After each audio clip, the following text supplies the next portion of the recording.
Okay, guys, I wanted to go into real quick aerodynamics. 101, not so much. Believe it or not, you don't need to know everything there is about aerodynamics to make a plane that works. In ancient times, they didn't know anything, but they made the Sakara bird, and it flew. So this has happened throughout the ages. People have made stuff that flies. Now I'm going to show you some important differences on these two aircraft. For one, take note of the length of the tube. One is substantially longer than the other. Also, if I put them tip to tip, it's a fair bit distance. Take a look also at the wingspan. The wingspan of this aircraft is totally different. The tail surfaces are much larger. This is essentially the bomber version of this. This is like the little fighter version. This is fast, sleek, and awesome. But I'll show you the downside.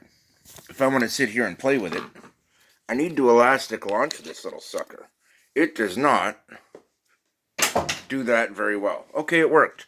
It flew a little. It went. But this one flies like a glider. It flies slower. Now, here's the difference. This one basically doesn't fly at all without me actually putting the elastic to it. And when I do, you've seen what happens. It shoots forward like a little rocket and flies nice and straight. Now, on that note, there's a few reasons why this track's so straight. One of them is that it was built properly in the first place. So everything is straight and proportionate. Now, you'll notice the wing rises up on this, and the tail stays flat. And the end result is you have one wing over the other, one wing under the other. On this one, take a good look, and you'll find that it's a little different than that. It has a down drooping wing. Okay, we're not going to get into all the technical terms. Like I said, there's no point. But it has a down turned wing. Okay. And on this side, and I say there's no point because if you wanted a video about that stuff, you'd probably be watching it. This isn't that. This is just how to make a cool toy for your kid or for yourself. Now, if you notice this real closely, this is bent on this elevator. A little bit, it's off, just a tiny bit, and needs to come down a little. On the other side, you notice this one is off. This is acting like a rudder right now because that's what it is. And if it's not straight, if it's bent at all, it acts as a rudder to move it in the direction of the bend.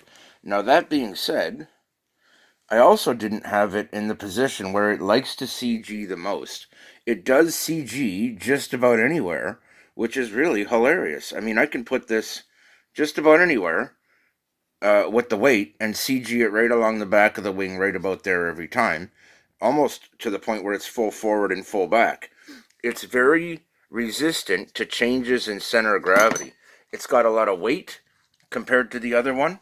For one, the wing is a structure. It's got internal structure and it's glued together top and bottom, plus then the two pieces are glued together, and that's all got to be structure.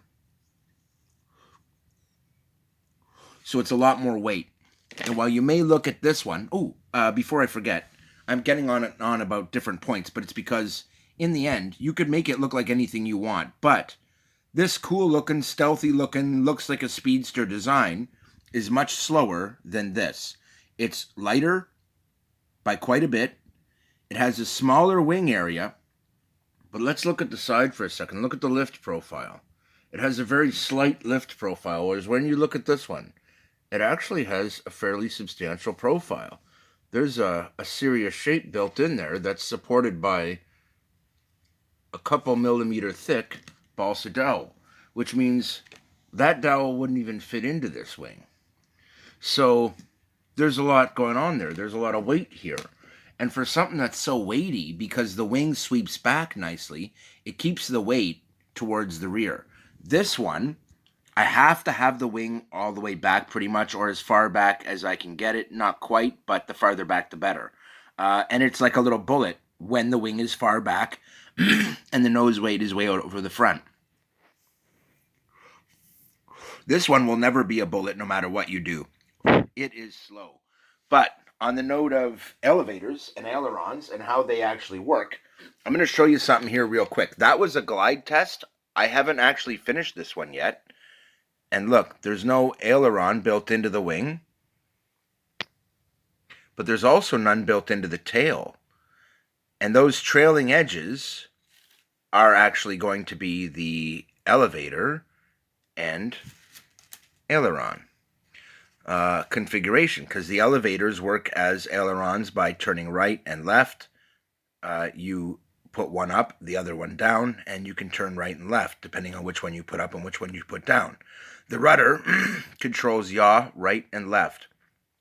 So if I push the rudder from my perspective right now to the left, we'll be yawing the plane to the left. If I push it to the right, it'll make contact with the air here on the right side of the rudder, and it'll deflect that air and push that this way, which means it's easier to turn the airplane.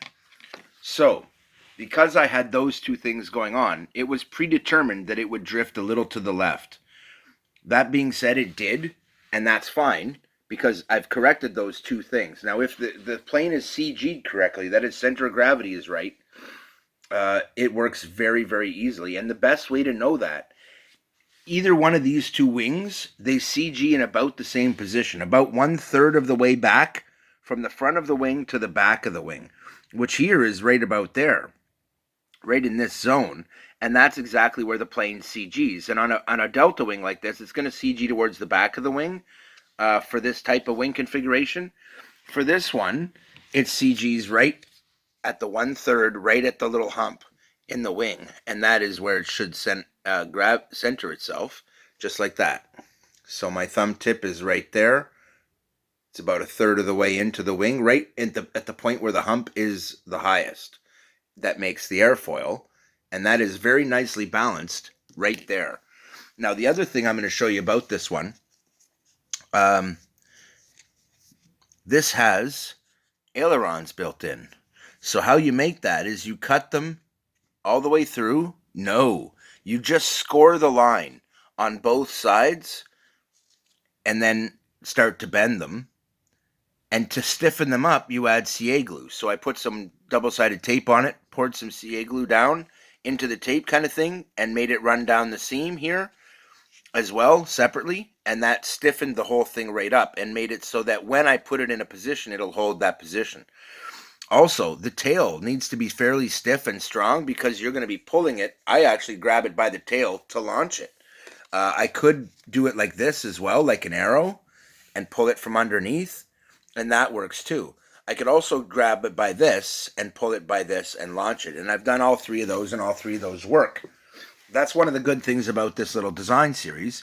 I'm going to show you all the basics of how to build them, but in the end, the form that you come up with will be your own, because I'm not giving you any of the measurements.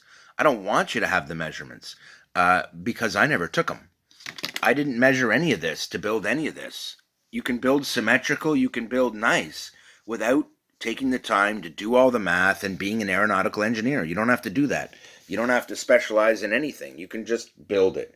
And the real trick is symmetry, having a good lift profile, having good weight distribution, and center of gravitying the airplane. You do all that. You make sure that it's dynamically balanced, meaning it doesn't flop side to side. It's equal on both sides. The weight is balanced. Front to back, you make sure the weight's balanced by center of gravitying it. That's easy to do. You can just look up a video on how to do it. And it makes it so that you pretty much have the whole thing. Now, the truth is, I've already showed you how to center of gravity it, where to hold your fingers to see. And if you hold your fingers in that spot and the whole thing doesn't balance correctly, don't add a whole bunch of weight. Move the nose. If it goes to the back, it's tail heavy, and you want to move the nose forward. If it goes to the front, it's nose heavy. And if it does that and comes out to dead level, that means it's got perfect weight distribution, perfect balance, and a perfect center of gravity has been achieved.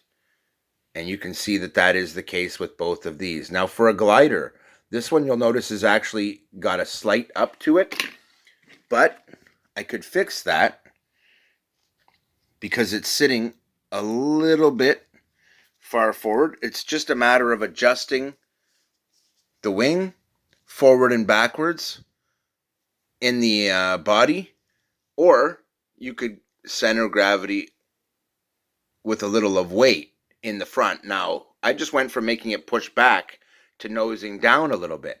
Now, for a fighter, nosing down is a good thing. For a bomber, essentially, you don't want a lot of nose weight. In fact, it rides on the body. So knowing a little bit about which type of aircraft you're doing is great, but in the end, you don't have to know any of that. The way I've laid out this design, you can just slide the wing forward and backward until its center of gravities. And if you built it the way I tell you to, it will. Even if you get all extravagant like this with it and build a sick wing that looks good, and it does. I like it. It's stealthy, but it's the slowest one I've built so far, and it's probably the slowest one I will build. Partly because I know next time I need to make slightly smaller wings to make it a little lighter, so it's a better glider. It does well right now. It's a good thrown glider, which the others are not. But it also works well when I put the elastics to it. So in the next video, this will be finished. I will have put the ailerons in here, scoring it, just like I said. I'll show them to you. I'm also going to put ailerons here into the wing, from about here to here. So they'll actually have a decent size. I might even go further out, or right at the wingtips. I might even make more than one set, where I make one set inside the body, and then another set here that I can use as flaps. In addition to that, I'll have control here at the tail. And so I can build a lot of control and adjustment into that just by making ailerons and elevators and a rudder.